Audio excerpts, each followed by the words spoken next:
There was one thing that I just would love to ask you about, too. You mentioned about Le'Veon Bell's contract perhaps changing the way you approached Zeke throughout this non-playing season. Certainly since at the Combine you talked about how Gurley's contract might be a start. Is that accurate? Yeah, I think it was a start, but then like any contract, every contract that gets done in this league affects others. And if Le'Veon's contract would have been hired, it would have affected it. When Mike Thomas does a deal, it affects the receiver market. When Aaron Rodgers does a deal, it affects the quarterback market. When Tom Brady does a deal, it affects it. So Le'Veon Bell, he had unfettered free agency, no draft picks attached to him. He had 32 teams that could pay him, and he ended up getting what he got. And so does it affect it? Of course it does. Do we think Zeke's right at the top of the running back core in this league? I think Zeke's rare, just like Gurley was playing to rare abilities, and obviously Le'Veon has as well. And these are all great players, and they all deserve to get the money that they ultimately get. So, last one for you on these contracts. Do you and your dad like the conversation? I mean, just that there is buzz, because it seems like you're comfortable with what other teams might find uncomfortable. You said you're not phased.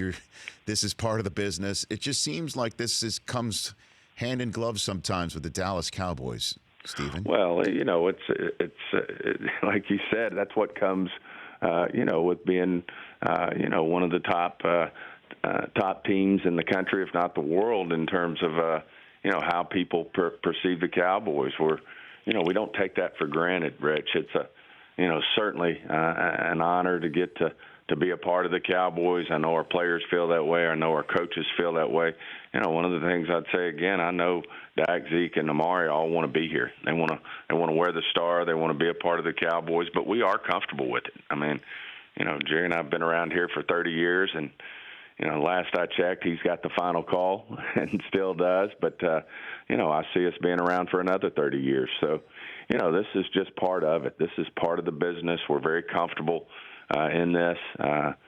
At the end of the day, I think our fans believe that we want what's best for this team. No one wants to get back to a Super Bowl worse than Jerry, and hopefully I'm right there as well. I know how bad I want it, but in order for us to do that, everybody's got to understand we're trying to do what's best for this organization, and at the same time, we want our players to be happy, and wearing that star, they get a lot of opportunities. They get a lot of opportunities to make money off the field.